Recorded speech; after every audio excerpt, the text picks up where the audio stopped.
밤중에 여호와께서 애굽 땅에서 모든 처음 난 것 곧 왕위에 앉은 바로의 장자로부터 옷에 갇힌 사람의 장자까지와 가축의 처음 난 것을 다 치심에 그 밤에 바로와 그 모든 신하와 모든 애굽 사람이 일어나고 애굽에 큰 부르짖음이 있었으니 이는 그 나라의 죽임을 당하지 아니한 집이 하나도 없었음이로더라.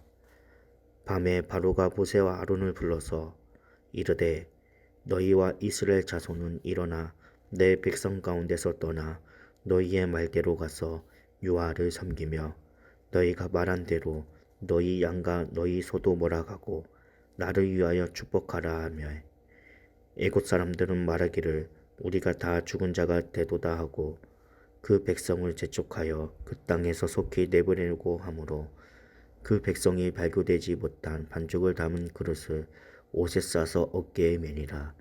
이스라엘 자손이 모세의 말대로 하여 애굽 사람에게 은금패물과 의복을 구하매 여호와께서 애굽 사람들에게 이스라엘 백성에게 은혜를 입게 하사 그들이 구하는 대로 주게 하심으로 그들이 애굽 사람들의 물품을 취하였더라. 하나님의 뜻은 이루어집니다 라는 주제를 가지고 함께 말씀을 살펴보도록 하겠습니다. 세상의 주인은 하나님이십니다. 그 누구도 하나님의 주권을 침해하거나 거부할 수 없습니다. 만약 하나님 권위에 도전하는 어떤 존재나 세력, 조직이 있다면 반드시 그 대가를 지불해야 합니다. 피조물 인간은 하나님의 통치를 인정하고 겸손하게 순종할 때 하나님의 보호를 받을 수 있습니다. 오늘 본문은 애굽에 하나님의 최종 심판이 임했습니다. 하나님께서 장자 재앙으로 애굽 사람을 치신 것입니다. 우리가 주목할 것은 애굽에 대한 하나님의 심판의 결과입니다. 어떠한 결과들이 있는지 함께 살펴보도록 하겠습니다. 첫 번째로 바로와 애굽의 최후입니다. 강력한 제국을 건설했던 바로는 태양신의 아들로 자처하며 거침없이 행동했습니다. 모세가 와서 이스라엘 백성의 출애굽을 요구했을 때 콧방귀도 끼지 않았습니다. 모세만 보았지 그를 보낸 하나님을 인정하지 않았습니다. 모세가 뱀을 만들고 나일강의 피로 물들었을 때도 동요하지 않았습니다. 도리어 애굽 요소사들을 동원해 같은 기적을 보이게 했습니다.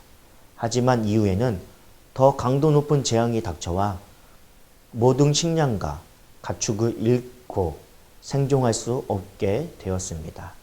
엎친 데 겹친 격으로 애굽 사람들은 온몸에 질병이 임했고 태양이 사라졌으며 대를 이을 장자들은 같은 날에 죽었습니다. 하나님 뜻에 불순종하면 할수록 심각한 재앙을 경험하게 됩니다. 모세는 하나님의 명령에 따라 순종했을 때 하나님의 영광이 밝히 드러났고 그 하나님의 영광은 모세를 영광스럽게 만들었습니다. 이처럼 우리가 세상 사람들로부터 존경과 높임의 대상이 되는 것은 스스로 높아지려고 해서는 안 됩니다. 그것은 오직 그리스도를 본받아 하나님의 뜻을 행함으로 가능합니다. 세상적으로 볼 때 보잘것없이 세상 사람들에게 멸시받는다 할지라도 그가 진정 하나님 뜻에 순종하기만 하면 하나님께서는 그를 세상의 모든 권세보다 더 높여주심으로 영광스럽게 해주실 것입니다. 우리는 세상 사람들의 눈을 의식하지 말고 오직 하나님 뜻에 순종하는 삶을 살아가야 합니다. 두 번째로는 이스라엘의 해방입니다. 역사상 단 한 번도 노예 민족이 집단으로 탈출해 성공한 경우는 없었습니다. 하지만 모세는 애굽의 노예로 학대받던 이스라엘 백성을 430년 만에 구출하는 데 성공했습니다.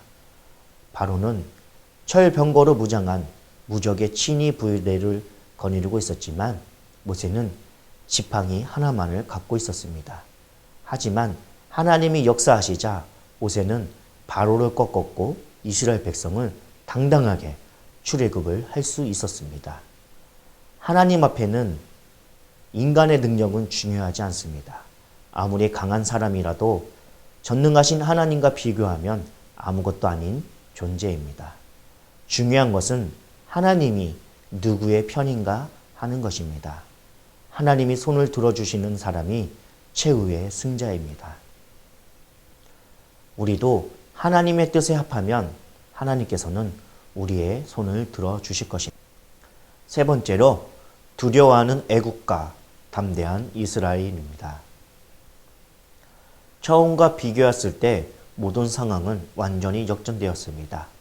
어떻게 해서든지 이스라엘 백성을 내보내지 않으려고 고집부리던 바로와 그의 백성은 이제 모세와 이스라엘을 빨리 내보내기 위해 재촉합니다. 바로는 밤에 모세와 아론을 불러 빨리 떠나도록 했습니다. 이스라엘 백성은 채 발효도 되지 않는 반죽을 가지고 황급히 떠나야 했습니다. 노예였던 이스라엘은 애굽 사람들에게 떠나면서 은금 패물을 요구했고 이에 대해 애굽은 구하는 대로 주었습니다. 높이는 분도 여호와시고 낮추시는 분도 여호와십니다. 하나님이 원하시면 모든 것이 단 한 번에 바뀔 수 있습니다. 선창교회 성도 여러분, 상황이 모든 것을 결정해 주지는 않습니다. 너무 성급하게 판단을 내리려고 하지 마십시오. 또 역경이 찾아왔다 해도 낙심하지 마십시오. 어떤 경우에도 패자 부활전은 존재합니다. 하나님이 함께 하시면 어떠한 상황 속에서도 웃을 수 있습니다. 이스라엘 백성들은 애국 사람들이 장자 재앙으로 슬픔에 잠겨 있을 때 한 사람도 멸망하지 않고 해방의 감격을 누리며 애굽에서 나을 수 있었습니다. 그것은 그들이 어린 양의 피를 의지했기 때문입니다. 오늘 하루 겸손한 마음으로 하나님의 은혜가 아니고서는 우리가 살아갈 수 없음을 인정하고 온전히 하나님을 의지하며 구원을 기쁨을 누리는 기쁨의 하루가 되기를 간절히 소원합니다.